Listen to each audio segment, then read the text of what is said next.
You're listening to Level Up with Wondr, a podcast where we take listeners on a journey through the exciting world of gaming, tech, and innovation. Join the Wondr Nation team as we talk with a diverse group of pros who have taken their skills to the next level. Hello, welcome to another episode of Level Up with Wondr. I'm Dyani Marble, Vice President of Marketing Strategy and Operations at Wondr Nation. We are filming this episode during Native American Heritage Month in November, and I am so very excited to welcome today's guest, Rebecca Naragon. Rebecca is the Economic Development Director for United South and Eastern Tribes, also known as USET, where she is responsible for planning, directing, and coordinating economic development, technical, and supportive programmatic services for USET member tribal nations. Rebecca is a certified economic developer and has served in the Office of Indian Energy and Economic Development for the Assistant Secretary of Indian Affairs at the U.S. Department of the Interior. She is an alumna of the Americans for Indian Opportunity Ambassador Leadership Program and has been recognized as a Native American 40 under 40 by the National Center for American Enterprise Development and a 40 under 40 by Development Counselors International for her leadership in economic development and tribal enterprise. What an amazing bio. Rebecca, welcome up to Level Up with Wondr. We are so excited to have you. Thank you so much for letting me be here. I'm a big fan of Wondr. So excited to hear about this new journey with the podcast and just happy to join you today, as you mentioned, during Native American Heritage Month to talk all things Indian country, economic development, and what's going on. Sounds amazing. So let's get into it. Can you tell us about your journey and your background, how you found your way into economic development, and ultimately your path to your role at USET? Awesome. Well, he's Rebecca Naragon Jif Kadosh. My name's Rebecca Naragon. I'm a citizen of the Porch Band of Creek Indians in Alabama. I was not born and raised in my tribal community. I was actually born and raised about 7-ish hours away in Jacksonville, Florida. Oh, wow. And that's where I really started my education journey, which was vastly different from even just my parents and other family. My high school graduating class had over 700 individuals, so really large public school education system. I went away to college about 2 hours away, where I studied political science at the University of Central Florida and gained a lot of not only academic, but being away for the first time in my life. You learned a lot of those street smart skills. You learned a lot of those skills that really prepare you, I think, for the rest of your life and starting in the career outside of just the textbook. But I studied political science. That was something that I sort of grew up in. My family has always been involved in tribal politics, so I wanted to study that a bit. But I had an opportunity while I was in college to do an internship, actually in Washington, D.C., where I was able to work for a government program. And that really ignited me to really want to explore. I don't want to just study politics and why we vote a certain way or why communities think a certain way. I really wanted to be part of the process to make better governments, better in whichever metric that is, but just to have stronger governments or community systems. So that really then started my new path. After that internship, I graduated college and then went straight into a master's program where I got my master's of public administration to really study how community programs run and how they can be better, more efficient. And then I did a concentration in local governments for that. And that really started my impact and study, really examining tribal communities that I was fortunately able enough to visit when they have some really innovative, unique governance programs. They also had very strong economic development. I was like, well, that's an interesting approach, not necessarily just from a business development perspective, but how can economic development and tribal governance and that approach to this larger conversation when we talk about economic development. So that really started my history and sort of my exploration And what has just been absolutely such a great experience has been constant learning. I had a chance just a couple years ago where I was sitting with a younger cousin and my grandfather, and me sort of starting into, or sort of like a midpoint of my career. My cousin, who was coming in on the earlier side, and my grandfather, who at this day and age is still yet to officially retire, is a lifelong learner, and just how much we were all learning in that space.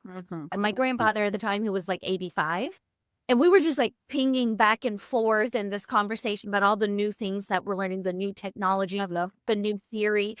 And it made me think of, this is a career that definitely has a lifelong learning journey into it. And that if you think you know everything about something at a certain time, you probably don't. So that's where I started in my journey and where I find myself now, and excited to where that will go into the future. Excellent, excellent. Now, you've been at USET for 8 years now, right? Can you tell us about your role, what you're responsible for? Absolutely. So at USET, the title is Economic Development Director. So at USET, we have 3 core competencies for our programmatic work. And one of those 3 departments is our Office of Economic Development, where I function as the director. To sort of pare it down, our goal is to provide assistance to our 33 member tribal nations to help them achieve their economic goals as they have defined and visioned out for themselves. So realizing that might look a little different from community to community, but really leading into supporting the tribal sovereignty efforts of whatever the economic goals for that community to help them achieve it. So a little bit of the background of USET: we are a 501c3 nonprofit.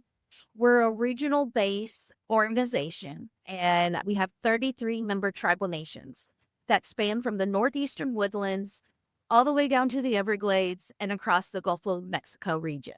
We don't go as far west into Oklahoma, really defining into that northeast and southeast perspectives. And we were founded and started in 1969, just with 4 founding tribal nations that really wanted to elevate the participation and elevate the importance of tribal nations within this region. So now, with expanding into 2025 with 33 member tribal nations, many of these communities have our first contact tribal communities with settlers when they came into the New World, or what they defined as the New World. Many of the communities here have diplomatic relations that pre-exist the founding of the United States. Wow. So some treaties are with the Crown of England, the Crown of France, the Crown of Spain. But through that history and through the history of colonization, there are unique aspects within this region. We're in a constant state of education, of letting folks know, what does that look like? Some of our communities by square mileage are smaller. Some of our populations are smaller. But when you put that in a historical context of, well, why is that? We really get to dive into some really unique conversations and really have a way to explore how we can shift that Indigenous truth and make our Indigenous truth more visible throughout the entire year, but also through experiences like this with the podcast here during Native American Heritage Month. So yes, it's a great time to have the conversation. Yes. So when you joined, you were tasked with building out the Economic Development Department for USET and also building out those core competencies. So what did that process look like? What were your initial priorities, and how have those priorities evolved over time? Absolutely. One of the first things, establishing a new department, I think, in any space or for any topic, is first to explore sort of the known, what is existing. So one of my very first priorities was to try and get in touch and to have the relationship building with our tribal partners as much as possible, and really understand where the opportunities for development currently exist and where that future goal setting is going to be steered towards. So one of the very first projects we ever explored and went to published is what we refer to as a tribal enterprise directory. Oh. And this is a listing of currently over 600 individual business operations, programmatic activities that evolve around economic development and or revenue generation across the 33 members that reflect USET. The cycle for economies and for markets are always evolving and changing, so we try to make it as comprehensive as possible, realizing that we might not have everything reflected. But it's a listing of across industries. One of the long-standing stereotypes for tribal nations, especially in this region, sort of like the golden arrow that if there is gaming, then all other problems are resolved, or that every tribal nation has gaming. And that's just not true. So the purpose of this document was to reflect the diversity and the investments of the membership across different industries. So it's not just a listing of tribal nation A, business 1, 2, and 3. It's really engaged to be hopefully a user-friendly document to really explore that diversity. If this can be a tool, a part of that narrative change, when we think of tribal nations and what they are allowed to participate in, which I think is another misunderstanding, that they can see that diversity, all the innovation that's currently happening across the USET member tribal nations and their communities. And if any of our listeners are interested in either being a participant, getting in the directory, or getting access to that directory, how can they do that? Absolutely. So it is completely housed electronically. In the past couple of years, that was a new update to the directory. So it's housed completely virtually on the USET website at www.usetinc.org. As of right now, it is just tribal nation enterprises. And those are activities that are owned, managed, and operated by the tribal government entities. So many examples like Wondr Nation or other nation properties. We are looking into expanding to include other Native American small businesses. So those are like the individually owned businesses where I know I have an auntie who is about to open a business. I want people to know about what goods or what services are offered. So all of our contact information is there, and we are looking into possible ways of how we can expand it to include Native small businesses. Because one of the activities I worked in when I was in the federal service was working with a lot of fantastic, wonderful procurement officers. And sometimes the first question is, I want to support Native businesses, but I don't know how to find them, or I don't know where they are. That is the other main goal of directories like this, is to then also be a answer to that question of, well, where are Native businesses? It's not going to be the only answer that is. These are meant to be educational purposes only. If you and your team are looking to make that very poignant business operation to support Native businesses and procurement, that these are tools to help you in that journey. We are looking into about the 7th year of the update of this directory, the Tribal Enterprise Directory. And I'm just also been really thankful with our partners throughout Indian country, learning about similar initiatives in other parts of Indian country, and really learning of how we can come together to help support ultimately the business owners. And that's just where we function, where I envision our position being of, if we can help promote, sharing the education of where these business opportunities are, the rising tide lifts all boats. Absolutely. I love that. And we definitely will include a link to the directory in our show notes. So we'll be able to send people directly there. And as you've been growing this directory, what are some industries where you're seeing growth and innovation? Oh, there is so much. I think, one of the biggest disservices that anyone can make in Indian country if like, oh, well, there are no Native businesses in ABC category. That's a really bold statement to make. So what we are seeing as really popular in driving industries throughout the region is what I refer to as the entertainment or experience industry, which could include a lot of hospitality, a lot of tourism based enterprises and business opportunities, some properties of investment. That's been really exciting to see. There's also really popular industry of providing government services. Something that a lot of people aren't aware of is that the US government is the largest buyer of goods and services across any category in the entire world. So we see a lot of tribal nations also looking into those investments, and that's been very successful. And that spans across IT services to janitorial services to audio production, and it really spans the gamut from there. I think the other really exciting thing that we're seeing is some very aggressive development of agriculture base and natural resources enterprises. Housing as economic development is an emerging trend in the healthcare industry space. But then also, I think this is just really interesting that I don't see many communities out there, but it's really leaning into the expertise and the knowledge and providing investments and on a revenue based cycle of providing advice, best practices to other communities, other tribal nations, and making that investment that might be outside of the sort of, I believe the term is like traditional homelands. So for my tribal nation in particular, we have investments throughout the United States and even internationally. And we have been seeing that as an investment through other tribal nations of having international investments and properties. And that's just really from a governance and a sovereignty perspective I just find it very fascinating to learn about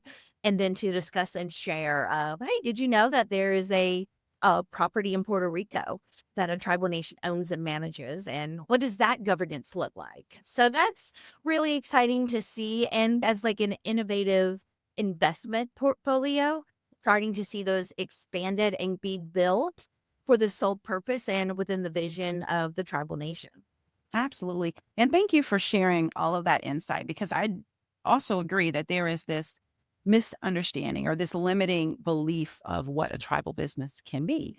Early on, you talked about the government contracting. Actually, the Mashantucket Pequot Tribal Nation has Command Holdings, which does exactly that. And last week, they had a conference specifically focused on how businesses can do more government contracting. So that education about the different types of businesses and how to get involved and how to be successful is so very important. So I really love that you had us leaning in there. So let's talk about narrative. So you talked a little bit about the narrative and changing the narrative on the types of businesses that Native Americans are, more associated with. Another narrative around tribal economies that we may want to change or look into how we can change is about data sovereignty and economic storytelling. And I know that's something that you're very passionate about. Can you expand on why this is so important? I really equate it to resiliency. When we talk about economic sovereignty, I really connect it to resiliency. Our communities, our people have been here on this land since time immemorial. And I think when I reflect back on previous generations, and there are quite a few communities this year that have had really marquee celebrations and having a time of like reflection to really give some celebration in that we have survived previous hard times and that we are still here. And then also looking into the future. That's really where I equate the importance of economic sovereignty. Earlier, when I mentioned when the communities, especially in the USET region, are first contact tribal communities and have had hundreds of years of history of diplomatic relations. That also equates to our economic relations. We had trade structures. We have a economic system that predates the founding of the United States, and currently trying to explore of how we can lean into what we've always known.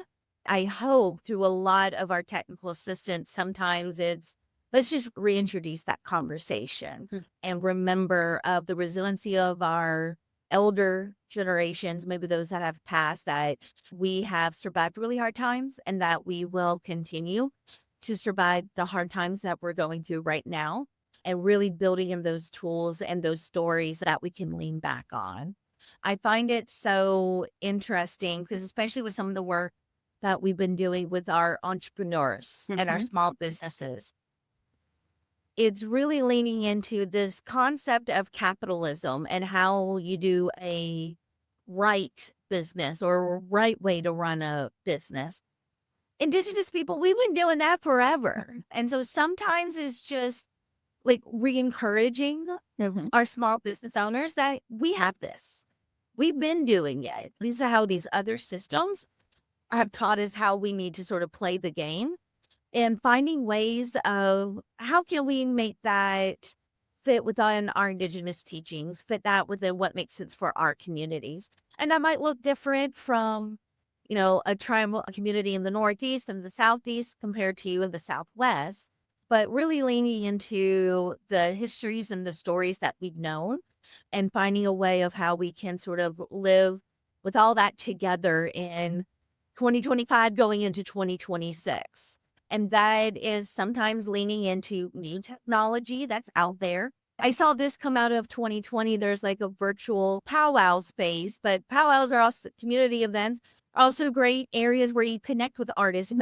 There's now a virtual component to that. One of my other favorite things to invest is traditional design, but using new technologies for this product. So it's using laser etching for like resin earrings, but it's traditional design in a new medium. I find that is just so fascinating, and how, especially our creatives, our makers, the way that they think. I just love seeing it. And that, because we also really excited in the future of what else that could look like. There was a point at some time talking about like blockchain and like Bitcoin and that new technology. And what would that look like in Indian country? It's this imagining these Indigenous futurisms that I think is really, really fascinating. And what gets me excited about finding ways that when we have that economic sovereignty, this gives us some time to really explore these new markets, these new opportunities for investments. I know you talked a little bit about creatives and those artisans. How does USET support those types of entrepreneurs? I know a lot of Native American entrepreneurs fall in that category as well as other categories. But is there anything specific that's being done for those creators and that creative economy? I just got into a conversation a couple of days ago about this. When we talk about the ecosystem of economic development and who is part of those conversations, one very important community that needs to be part of those discussions are our entrepreneurs, and we extend that to our creatives, our makers. Some people might refer to those as like our arts and crafters. We're really trying to elevate some of the language and really identify them for who they truly are. And those are our creatives. No matter what medium that might be. It might be something that's a bit more popular of beading, but it also could be culinary arts and our music artists, our graphic artists, our pop artists. It could be a wide swath of those. They are a very necessary part if we are having a discussion to really rebuild tribal economies, to rebuild our economic systems. And so, yes, that includes our tribal enterprises and our CEOs. Yes, that includes our government officials and our government programs. But it also is really important to include our creatives and that private sector. That's really something that I have been looking into in USET and also expanding. What we've recently been doing and over the past couple of years is really examining how we can encourage and build a support system for tribal communities to really engage with their citizens. I am located in Nashville, Tennessee. I'm a very small team of 2. So there's not a lot that we can do of just a team of 2 located hundreds of miles away from a community, but really building up those systems and sort of that infrastructure work for how individual communities can really engage and interact with their communities. And we've been exploring that in a couple ways. One, building a learning network where for those individuals in the community that might be wearing 2 to 3 hats, where can they build a system of network to really lean on other communities of, oh, we've been putting on a Christmas market for years. This is what we've done, to any other examples of, oh, we built out an entire investment strategy to support our local entrepreneurs, to have that community come together. And then the other component that I just sort of like mentioned is how we can then collect those best practices. There is a lot facing our communities. There has been historically, there will continue to be a lot that faces our communities, and whatever we can do to build in those resources to hopefully overcome those barriers of development, or I think what they also term of opportunities for innovation and ingenuity, taking a more positive spin on that. Where can we share best practices? Where can we share lessons learned? And then what I mentioned also is we're looking into how we can expand our directories and identify where our Native entrepreneurs are and how we can really lean into them. So we've been looking in the past couple of years, we've been supporting Small Business Saturday, which is the Saturday right after Black Friday, which is a major economic celebration powerhouse day. Small Business Saturday has been started by American Express for the last couple decades. You're really focusing on our small businesses in our community, and also National Entrepreneurship Week, which is earlier in the calendar year, really highlighting the success and again, all the resources out there for small businesses and how hopefully to make them as successful as their dreams are. And I think it's also important to know that as much as we're talking about small business, the government sort of definition of a small business could be a firm that's just one person to all the way up to a firm of like over 400 people. So it's really kind of wild of how certain groups define small business. And so that's where some of our tribal enterprises are considered a small business, finding ways of how we can really concentrate of where we can see those partnerships and that relationship building with small businesses. Absolutely. And I will say to our listeners, Rebecca has attended our Entrepreneur Symposium multiple years. She's helped to share some of these amazing resources that USET provides and education for businesses. So it's definitely something that I recommend everyone take advantage of. And then also to, just kind of going back to, insights and tips on how to support Native American businesses. You can do it in large ways. You can do it in small ways. The point is like, there are ways to support Native American businesses. And so we encourage everyone to do that. And also I wanted to talk a little bit about narrative and some of the narrative that's out there as we talk about asking communities to support Native American businesses about where the money goes when you support Native American enterprises or businesses. Can you talk about that a little bit?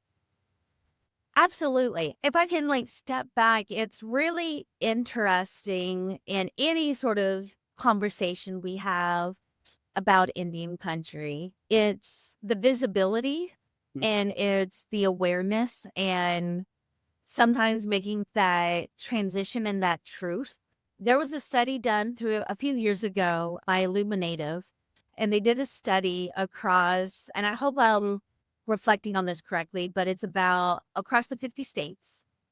About 27 states, or roughly half the country, in their state K through 12 curriculum, any sort of teaching on Indian country, Native Americans, tribes is not required. So that means about half the country is it required to learn and might not have ever learned anything about a Native American outside what you might see in TV film, which we know is just riddled with stereotypes. And then of roughly half the country that does have it required in the curriculum, they then did a further analysis of the textbooks and the messaging of that. And they found overwhelmingly the trend that the latest that tribal people are referenced in is about the 1800s. So there's not a lot, if any, being taught in school of Native Americans in today, in 2025. We have seen some flash in the pan with the use of social media of an increased acknowledgement in space, but collectively, we're not really known. So I think in that space, there is a lot of unknowns into why is economic development a big deal sometimes. When we talk about the impact of economic development, it's all based down into our communities. When we have tribal enterprises, the revenue from those businesses are directly invested into the tribal community and support community programs. So we talk a lot at USET about really encouraging our federal partners to uphold the trust and treaty obligation for tribal nations. That is a paramount. We have a nation-to-nation government with the U.S., and through previous reports, pretty much every single treaty has been violated that the United States has signed. And so that shouldn't be overwhelming surprise that when we talk in a current structure of funding to Indian country, it's woefully underinvested, it's woefully underreported. And that has led to many tribal nations to pursue a different avenue to support those community programs. And one way that has been happening is through tribal enterprises. And so the investments or the revenue from Command Holdings, as you introduced, through other tribal nation enterprises, that revenue not only supports the future business development, but it supports education programs. It supports scholarships. It supports elder programs. It supports after-school funding. So there have been some conversations where I've been in where, well, why are you getting involved in this perceived conflict of interest? Why do I need to talk to a CEO? Because they're being the pointed driver of economic development for that community, and they represent the tribal community and have an invested interest in building that revenue because it's immediately supports the community. It's not taught, but it needs a further conversation and dissecting when communities really want to have a more strategic relationship investment with the tribal nations, to understanding that the motivation behind some business activities might be different than you personally associate with, or there is a historical trend as to why we have a different approach when it comes to revenue generation or business development. There's a different motivation behind it. And then even dissecting any further is sort of then the why. There are some specific needs of where a grant is about to be closed and we don't know where. We need to get some revenue in to help support, that funding getting closed off. But then there's also another very valuable motivation is we are trying to reclaim our land base. And the only way that we can do that is we are being forced into buying our land back a piece at a time. And that can be very expensive. So there's different motivating factors that is unique to each community. So especially any individuals that are wanting to learn a bit more or envision a partnership with a tribal nation, there's a lot that goes into it, and really understanding the history and sort of the motivations and the why behind things offers a lot of clarity that if you work to build those relationships to learn that sooner in the process, I think it will hopefully be beneficial for all parties involved. So I hope that gives some clarity into that question. Absolutely. And thank you for sharing that because, I believe that it needs to be shared more frequently. The more that narrative is changing, the more that people are spreading the truth about how economic development impacts tribal communities, where those dollars go, what that history has been, then the knowledge overall will just increase and we'll hopefully get to a better place. That is the dream, right? That is the hope. And I view that's part of my responsibility. The way I was able to go to school and have some of the opportunities that I've been afforded is based on my own tribal nation's economic development successes. I was able to have a scholarship and go to school. I know many of my younger cousins and younger folks in the family, they've been afforded opportunities for like sponsorships to go to other events throughout Indian country, to also include like a cultural exchange where they're able to like learn how even other tribal nations live. That's always been a bit of a struggle, is that there are 574 federally recognized tribal nations.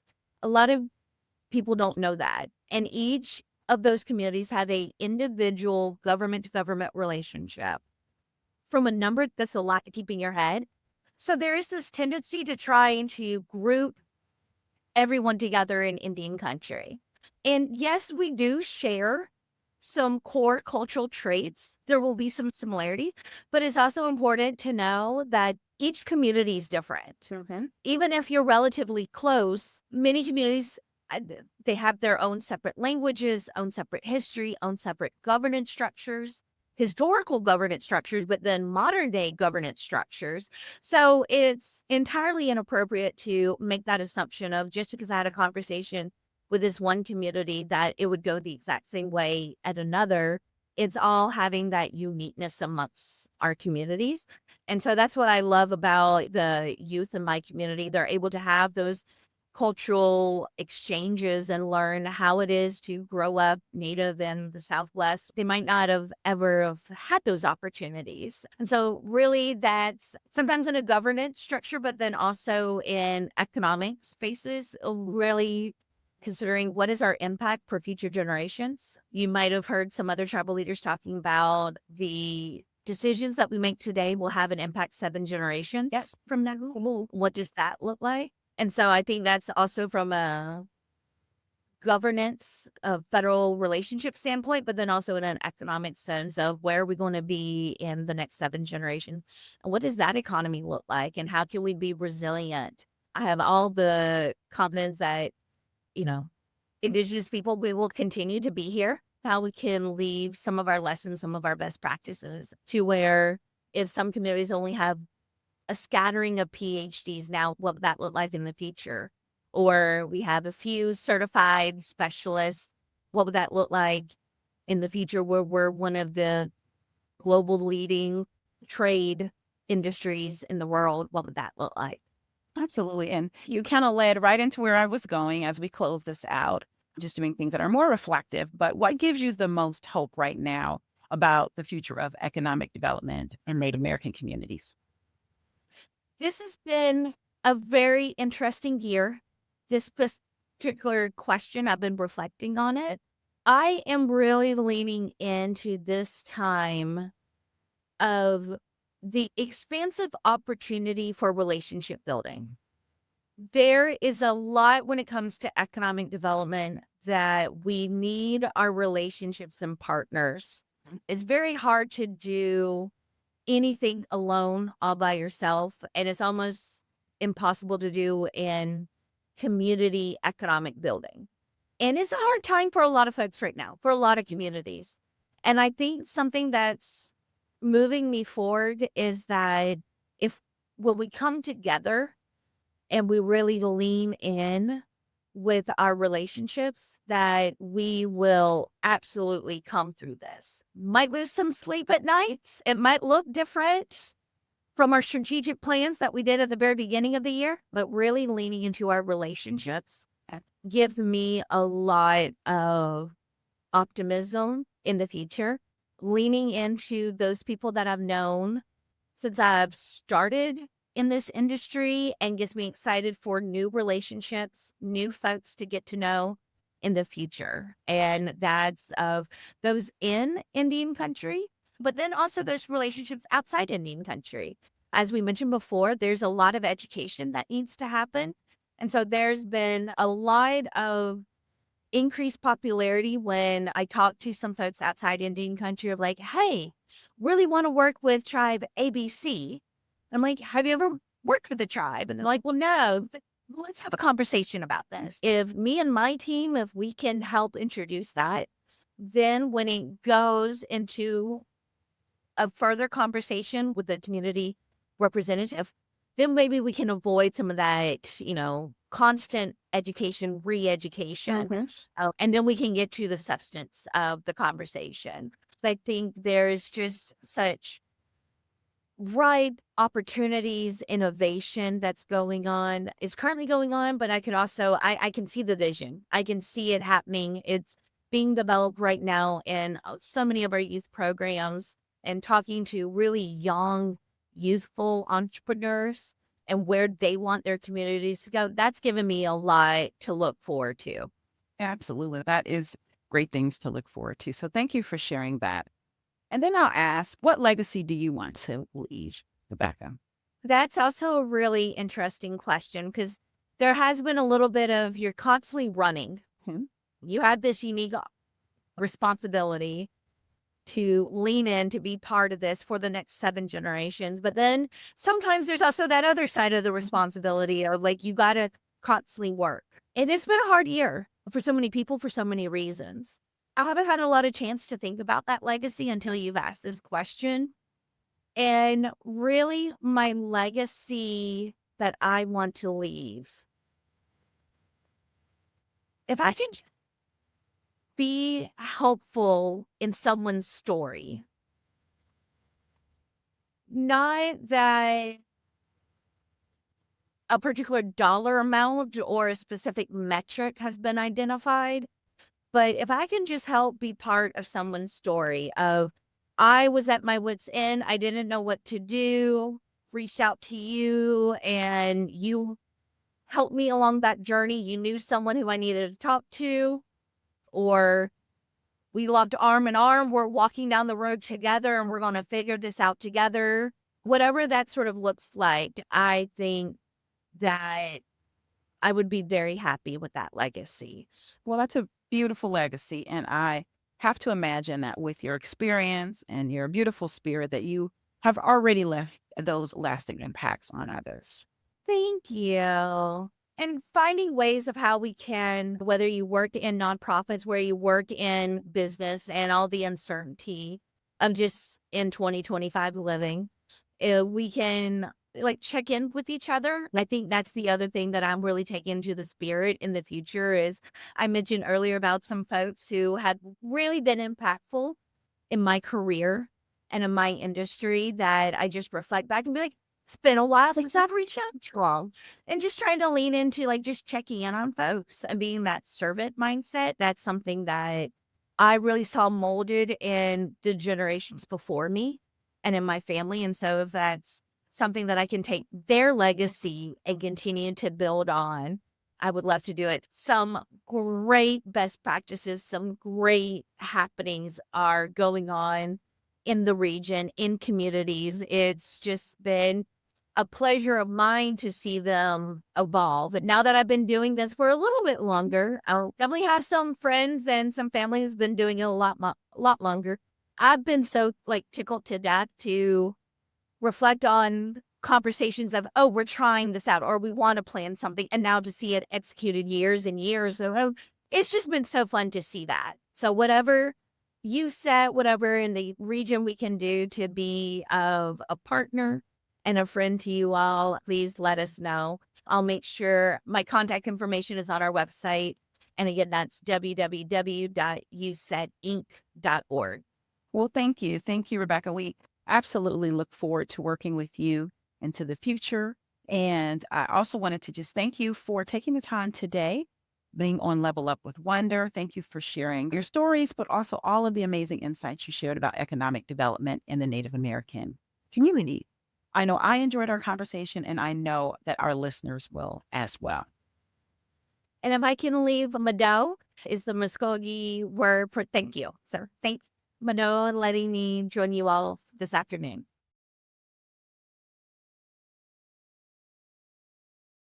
Thank you for listening to Level Up with Wondr. Visit wondernation.com/level up for more podcast episodes about how we're reimagining the gaming entertainment industry. Want to level up your business? Visit our contact page at wondernation.com to inquire about our strategic consulting or management services.